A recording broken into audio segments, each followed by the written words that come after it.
We can't say the future without AI. I mean, there's no way around it. 50% of workers now believe AI is going to improve their experience. When I come into the meeting room, I need a way to incorporate my AI with what's going on in the meeting. It's almost a bring your own AI type of a concept. Most of what we do in our day-to-day is going to change significantly. Hear the latest AV trends and predictions in this episode of Crestron's Smarter Spaces podcast on your preferred podcast platform.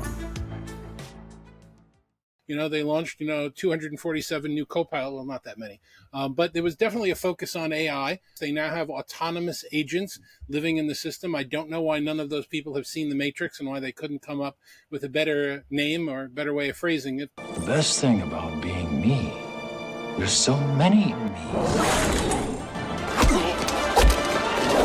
Microsoft Ignite happened the week of November 19th, and they combined two shows together, one for end users and one for manufacturers. We get three really smart people to break it down and find out what surprised them and the big takeaways of Ignite 2024. All that and more next on AV Week. This is AV Week, episode 693, recorded Friday, November 22nd, 2024. Agents in the system.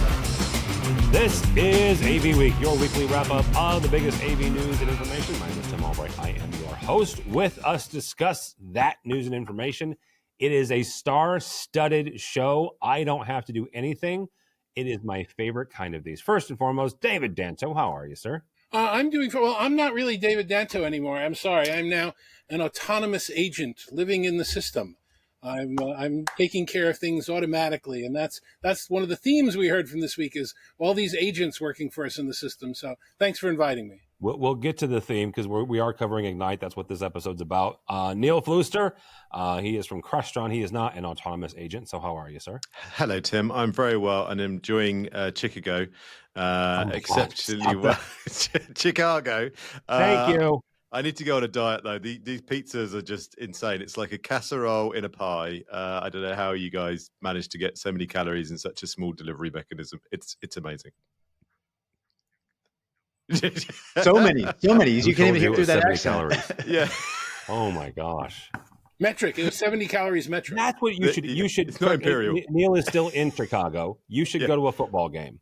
Okay. It won't be a particularly good football game because the Bears are playing, but it is soccer. This is football or soccer? Sorry. No, this is football. When I say football, it's football. Okay. I'll say soccer/English football or whatever. Okay. Anyhow. All right. Go Hello, see everyone. the Bears. Hi. And last but not least, my buddy Craig Durr. How are you, sir? I'm doing well. How are you? I am well. You're not nearly as boisterous as these other two. No, I'm going to come in slow and steady and just leave with a big boom. But I appreciate being here as well too. So Microsoft Ignite was this week that we're recording it. Danto made reference to it.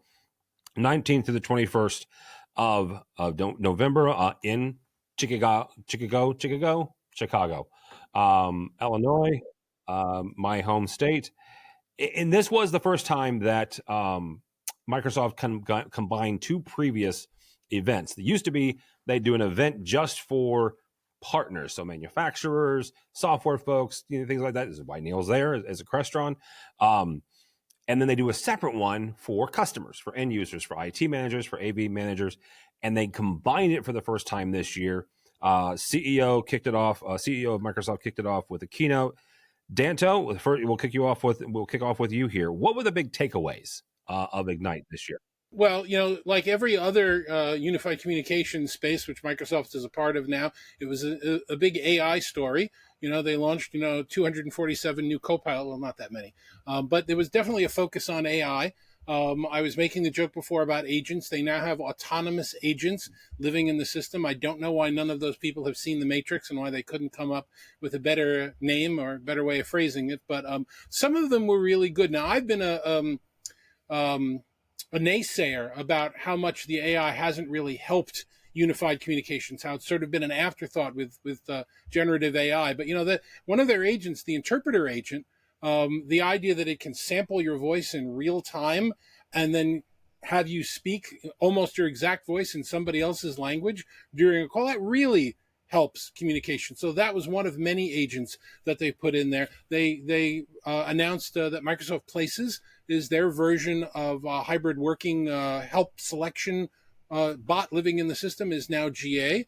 They announced new partners for MDEP, even though we still aren't using MDEP because Intune's not ready with their AOSP version. So MDEP is still hanging out there. We have a rule. MDEP's an acronym. So what's it stand for? The Microsoft Device Ecosystem Platform. Thank you. Continue. You're welcome. Which has been announced now for a couple of years, but and there are products that have it, but we can't be used yet. And there was a big focus on honestly money. Voice products went up. You add $1 or $2 a month per user for people using voice systems. That's a lot of money that Microsoft makes for over 300 million users. And they discontinued some products and switched some products over. A lot of the things we talked about, the agents and Microsoft Places, are part of the premium stack. So a lot of the underlying message was, this stuff's going to be more expensive. So those are the big takeaways for me anyway. And it was good to see the partners and everybody saying, rah, rah, go Microsoft, because Microsoft's the new Bell system. Microsoft's the new monopoly. It is. It's funny you mentioned the money. There was a story in the Wall Street Journal a couple of weeks ago about the chief financial officer of Microsoft and how they are pouring $3 to $4 billion with a B into this AI, and how she is kind of writing these folks, the product managers of the agents and of teams specifically. Okay, we've spent this money. Now let's start seeing that come back. It's a fascinating story. I'll have Mitchell put a link to it. Yeah, you're starting to see a lot of this build up, and the Microsoft and other companies, they're investing in nuclear power. Try and get it's an interesting thing. 3 Mile, they're ramping up 3 Mile Island back again. Yeah, and nobody thinks that's a bad idea. So I'm, or at least nobody apparently they missed the movies from the 70s with Michael Douglas. So I mean, those are the bigger stories. I want to give the other guys a chance to chat about it, but I think those are the big takeaways. That a lot of AI and still not a lot of it proven, but some really interesting options out there. All right, Neil, same question. What were your big takeaways? Well, I was surprised there wasn't more mention of Copilot. I thought that they kept that kind of quite low key, and there wasn't much discussion around this Copilot thing. Oh, it's a joke. Everything was Copilot everywhere. I think the interesting Danto's covered a lot of the cool stuff. MDEP was interesting. I think it's good to have people like Shaw announced on MDEP as well as audio code. So that's obviously a growing area, and a lot of the vendors. I mean, Jabra were kind of leading the charge on that originally, and they're just bringing more people, so that's going to grow. And Barco was also the first vendor. They weren't announced there, but they're doing it for more than just MTROA. So this whole ecosystem play is actually really big for MDEP. If AOSP ever gets released in Intune. Yeah, Barco won actually at the show, but Jabra there showing talking about MDEP as well as say Shaw and audio code. So, and again, it's going to be great that you're going to have the DSP partners loading their DSPs onto an MDEP device. So that's going to be great. Obviously, you mentioned Places, that GA, that was great. I think the Ilya's session, again, it is a Copilot show now. It's not Teams is a small part of that, but Ilya's session was 3 deep standing. So there clearly is a lot of interest in things like Microsoft Teams. Again, he did that demo. When I interviewed him, I said, I'm really annoyed. I got a 305-day streak on Duolingo learning German, and now it's completely wasted because I can just get Teams to translate my poor English to German now. But the other interesting thing was he did actually mention BYOD again. So speaker attribution is coming to BYOD. That's really cool. And then on the desktop side as well, the idea that you can actually then, when you plug in that USB-C cable on your desktop, in Places, it will know Neil has taken this desk from the USB serial number of the Dell screen or whatever it is, to then feed that back into Places to bring that attribution of Neil is sitting at this desk. So again, lots of interesting stuff around that. Is coming, and I'll throw it now to, I guess, Craig to take us home with what else was announced. If I may, Tim, the first thing I'm curious, Neil, is will it help you pronounce Chicago properly? The Microsoft interpreter. Chicago. There's no. It's Chicago. Okay. Chicago. Everyone say after me. I'll tell you, these guys covered a lot of the things that were of interest to me that I was leaning into the AV and the UC market as well too. So, and we'll probably have a chance to talk more about that. I'll tell you actually, which was, I don't want to say negative, but was reiterated, especially with some side conversations that I had, is Microsoft is not doing a good job of simplifying its Copilot message. There is on the main stage, there were so many different agents. There were so many different Copilots put out. It was 237 according to Danto. Yeah. I mean, so you've got a large number of these Copilots that are becoming very specialized. Not bad. I mean, there's other companies in the market, especially in the CX field, for example, that have very specialized micro bots doing things. But this becomes very interesting. You had one for SharePoint. You had one for Facilitator, whatever. Facilitator, that's another great one to think about. They're also renaming some things. This was actually the concept of Teams Copilot that was introduced or talked about a year ago. And I love this idea. It's the idea that it's a shared agent. All four of us, we're not sending our individual agent to the meeting. There's one agent. We equally have access to it. It's like the universal assistant to our team that does everything and shares everything equally. They've renamed that Facilitator, Teams Facilitator. Great idea. I think it's not a great name. So a lot of confusion around the names and how things are being rebranded. And then the last one, which goes into the licensing as well too. Places I'm really excited about. I've been working with that team actually for a while. A lot of their features have been in release for a while. So a lot of these things have in beta. People knew it was coming, but to be GA. But it's tied to the team's premium licensing. So to actually take advantage of this, you need to actually have your entire install base be on premium to actually be able to do this. So it kind of is disassociated from a physical space type of licensing to individual idea. So my key takeaway, a lot of great innovation, a lot of great partner excitement, still a couple things to kind of clean up, which is the naming conventions and the licensing conventions.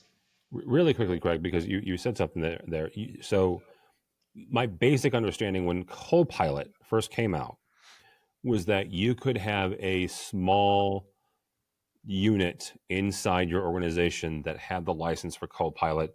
Let's say in this team, right? Let's say us four as a company, I could give it to Neil and Danto, but you and I, Craig, we didn't have access to it. We didn't pay for it. Are you saying that now you have to either have Copilot or you don't, company wide? I have to tell you, it's really confusing. We got some colleagues out there that are digging into it, like Tim Banting out of the UK has actually been doing a lot of good stuff on this, and Kevin Keeler as well too. What I do understand is this: Facilitator is a shared item, and I'm unclear of how that licensing works for that situation, because all these other Copilots are tied to individuals having that feature set enabled going forward. And the question that always came up before is: there's 3 of us here, 4 of us here. If only 2 of us had the team's license that had Copilot and the other 2 didn't, does it show up in this meeting right now? Does it not? So again. Well, and that actually gets into a deep conversation, because I have Teams calls. We're a Teams house here at CTI with outside people. Yeah. Right. So if I want to bring in, let's say, a generic Copilot feature, whatever that Copilot feature is, can I not, if I'm talking to somebody outside of our organization or somebody who doesn't have a Teams license? Well, that starts to bring out an even bigger can of worms, because if we're talking about agents that are recording the meeting, if you're the owner of the meeting, Tim, your agent is recording it, but the other outside parties don't have access to that. So you're going to start to see people want to be the owners of meetings going forward. Yeah. And it's also a little bit, it's different when you think about it from the Microsoft Places standpoint. If you compare that to some of their competitors on the market, Zoom's feature like that for managing workplace reservations is by site, by license, by device. Cisco's is by building.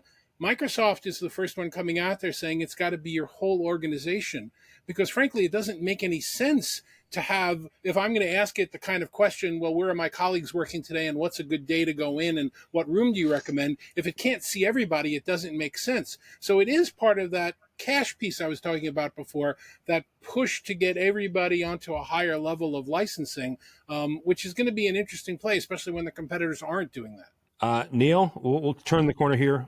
What surprised you about Ignite this week?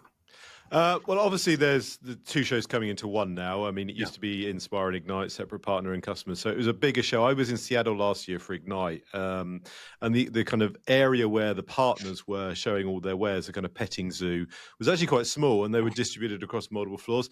It actually felt like, I don't want to liken it to Infocom or ISE, but it felt like a trade show in the kind of partner hub. It was big and it was buzzing. And I said to everybody, don't expect much. It's going to be a small thing, And it was like, oh, wow, actually, it's a big, trade show event. So for the actual space of that, I think the other interesting thing I forgot to mention earlier is in the announcements, this idea of going back to sort of mainframe terminal with this Windows 365, I don't want to say compute, but they've got this kind of thin client that they announced that's coming out. And it's like 365 link. That's it. They've basically reinvented a wise terminal.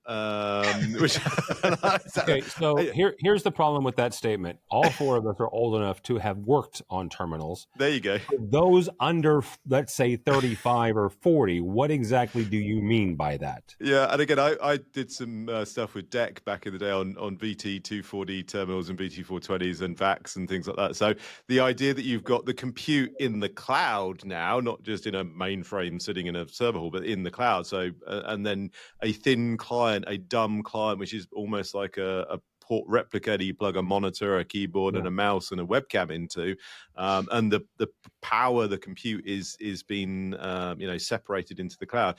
Clearly, with bandwidth and processing power, this is now more possible and more doable. I do wonder as to how we're going to transmit uncompressed or compressed video from there to the cloud for things like Teams. But it did pose the question in my mind as to, could this be then a low-cost room system in the future that then you put into a meeting room and then hook a USB webcam up to, and that could be your low-cost huddle room, Teams room solution in the future. So that was kind of like, okay. Even less expensive than an i3 version, right?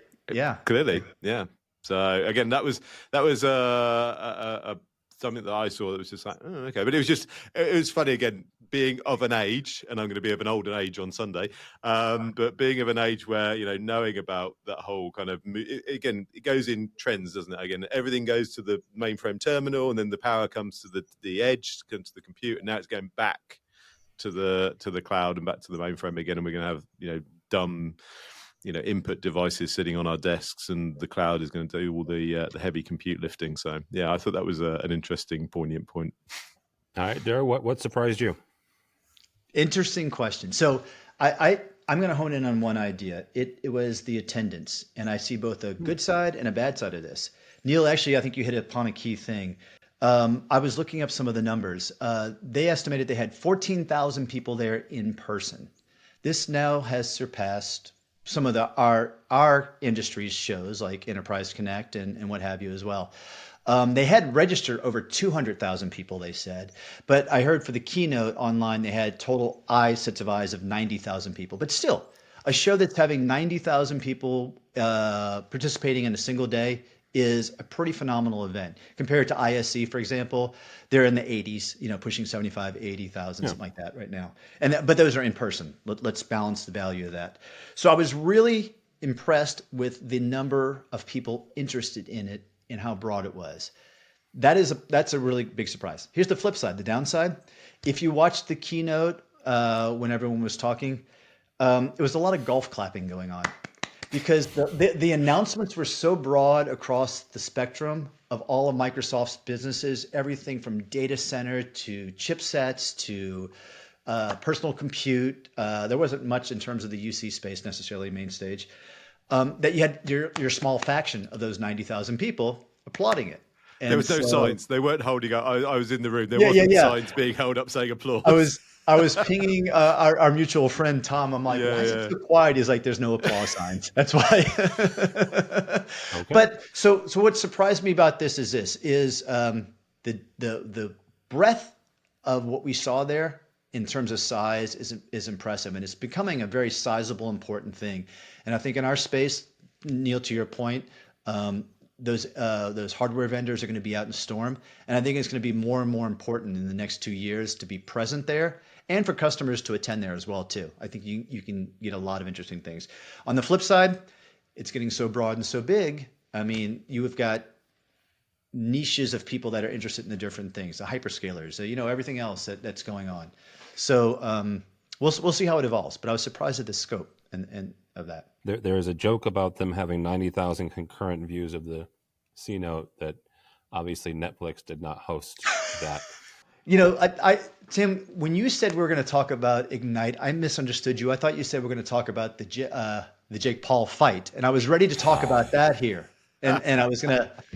I'll tell you, there was a total side note. There was a piece in ESPN that Roger Goodell, the commissioner of American football, Neil, called Netflix on Monday morning, probably first thing, probably Sunday actually, and said, "Hey guys, just making sure you're not going to screw this up because Netflix is also live broadcasting 2 NFL games on Christmas Day. So we shall see." Yeah, exactly. It's not like anybody turns on any technology in their house on Christmas Day. You don't really have to. Exactly. What could go wrong? Danto, what surprised you? Well, two things did. First one, I'm going to steal credit, whichever word you prefer to use, our colleague that you mentioned before, Kevin Keeler, when he said, you know what, all right, it's time. Microsoft had announced so many co-pilots that were supposed to be assisting the people, but they're kind of running off on their own right now, which is why, I wore the agent glasses and the joke. These aren't co-pilots. These should be flying the plane at this point. These are pilots. So we've sort of had a different take. To use that analogy, then, do you want these pilots piloting? Well, there was a lot of press right before Ignite, coincidentally, about how some of the co-pilot stuff is really good and some of it's more gimmicky than not, and the company is over-rotated on it. And I'm not going to wade into that, but some of the AI is useful and some of it isn't. So that's not a surprise. That was kind of an expectation. But yeah, they should be flying the plane by now. They're pilots at this point. Give them their damn license.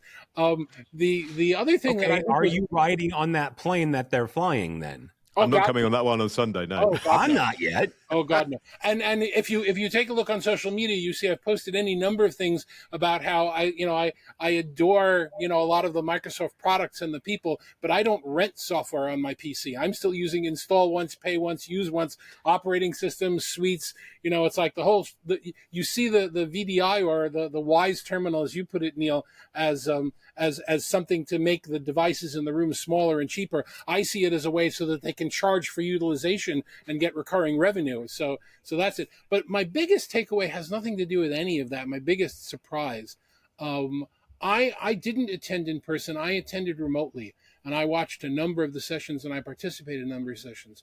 And Satya's keynote was very good. Very broad, as you guys pointed out, but it was, very understandable and entertaining, really long when the next guys came out, but that was worthwhile. The rest of the stream, the rest of the event for a company that's pushing its event capabilities was frankly ridiculous.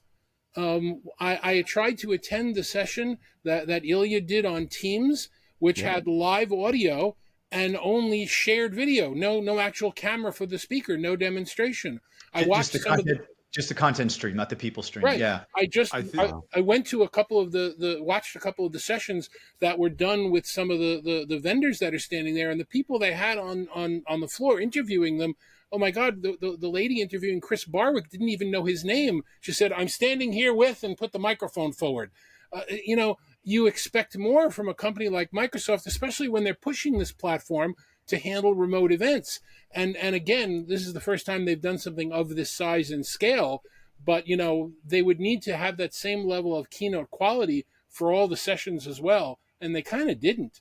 And that was a bit of a black eye. They did have on that point, so in person, they had a full production studio set up right in the middle, and they had these massive, great big kind of video walls hanging from the ceiling. So when you're sitting having lunch or whatever, you're watching the Microsoft TV, for want of a better term, that they're producing in the middle. And there was roving reporters going around all the booths. So we were all watching that locally on the big screens, eating our lunches and stuff. And they had live transcription, which I'm guessing was coming from Copilot. But it's interesting to hear that you weren't getting that, because, again, that's a lost opportunity because they obviously had this amazing production. There's multi cameras, and it looked like you were watching ringside, a chat show almost that they were producing. It was like a raised up thing, and you could walk around it.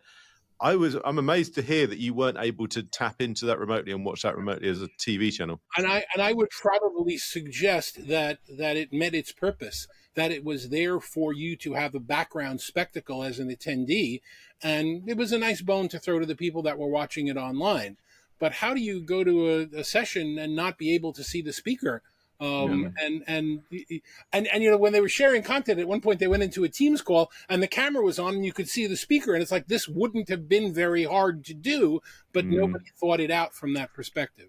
So Ilya's session was moved. And I'm not defending it or them, but Ilya's session was because I walked down to like room 196, and then it was like when you got there, it's like, no, this is the server 2005 Azure boot camp, whatever. I was like, you've got to go all the way back over there for Ilya's. So again, maybe there was a last minute thing. It's not a dig on the product capabilities or the capabilities of Microsoft, but you really probably want to have an event producer that has done this before involved in this kind of an event, so that you don't get too many of those situations. And by the way, I was told that Ilya's session, the team session, turned away hundreds of people that wanted to be in the room. It's 3D standing. It's amazing. So nothing against the content.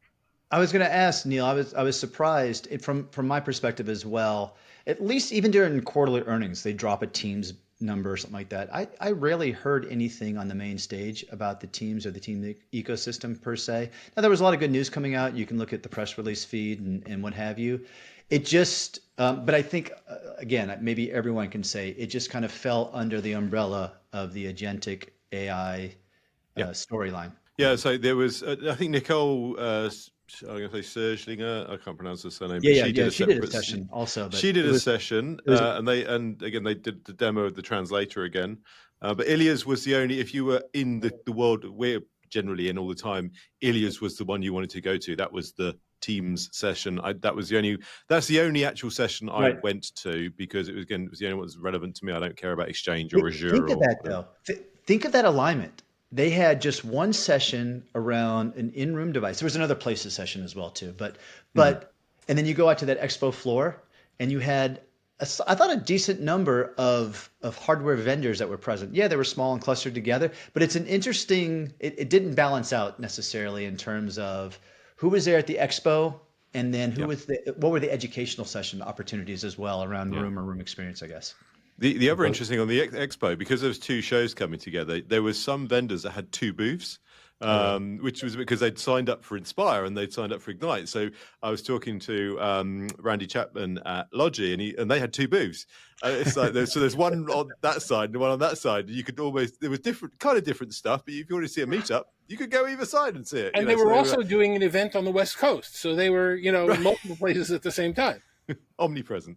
But yeah, there was at least two or three vendors that had two separate booths on two sides of the thing. Again, the partner side and the customer side. So whether Microsoft hadn't sort of fully brought together both sides of it, I'm not quite sure. Whether they had to pay twice, I don't know. But anyway, I mean, like, again, this is kind of the breadth and the depth challenge that these guys have across what they were trying to present. I think there was no talk. I mean, I was eagerly listening, trying to hope to hear something around their contact center offering, which is kind of made news, at least in our space as well too. They did talk about the queues feature a little bit in Teams, which is another challenge. We can go into that in another podcast, Tim. But again, there's really sizable business activity that Microsoft did that I don't think had time to get any airtime in that space.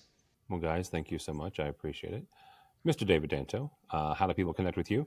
I'm an analyst on talkingpointswithaz.com, and you can always look for me on LinkedIn or now Blue Sky, which is starting to become a very exciting thing. If you haven't grabbed your handle there, you should do it as quickly as possible. But anybody can always look me up at danto.info.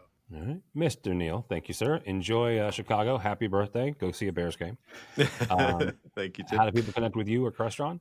I generally make a nuisance of myself on LinkedIn. I'm going to try this blue sky thing that David's on about. But yeah, LinkedIn's generally the place you can find me, and obviously crestron.com for anything Crestron related. And I've got podcasts and videos and stuff. So none of them as good as Craig's, but we all try. We do all try. None of us are as good as Craig. Craig Durr, Collab Collective. He's blushing now, by the way. I don't know how to answer that one. I don't know. Anyway, how do people connect with you, sir? Well, in all those likely channels people talked about, it is the collab-collective.com. There's also some information on social media under both my handle, Craig Durr, and Collab Collective on LinkedIn, Twitter. I'll never call it X. Blue Sky, Instagram, TikTok. I have a dancing video. I dance in the background. I'm sorry. And of course, through any other type of events coming up, which there'll be some taking place here in Q1, which I'm excited to be at and see people again. A small little show in Barcelona. So hey, it's where we're going to see in person, all of you. Hopefully, we will see everybody in person. So for Tim Albright, don't follow me because I will complain about said Chicago Bears. But go by the website AVNation.tv. That's AVNation.tv. You can find this program and a host of others. Check out a brand new AV Career Mastermind. Our host Jim Weaver sits down with West Point. It's a really, really interesting conversation talking about how folks can move from, quite frankly, military into the world of technology. Really, really great conversation. So check that out. If you want to read me talking about something other than technology, you can connect with me on LinkedIn. If not, no big deal. But go by the website, please. Well, thank you, sir. Thank you. AVNation.tv. That's AVNation.tv. Thanks so much for listening. Thank you so much for watching. That is all the time we have for AV Week. The network for the AV industry. What are you listening to? This is AV. This is AVNation. Hi, this is Jennifer Goodyear and Erica Carroll from the Women in AV podcast, where we are encouraged by the incredible stories of women in AV. Listen in on fun, empowering conversations as we chat with inspiring women, breaking barriers and creating their own path in the industry. Check out Women in AV on avnation.tv or wherever you get your podcasts. This is AVNation.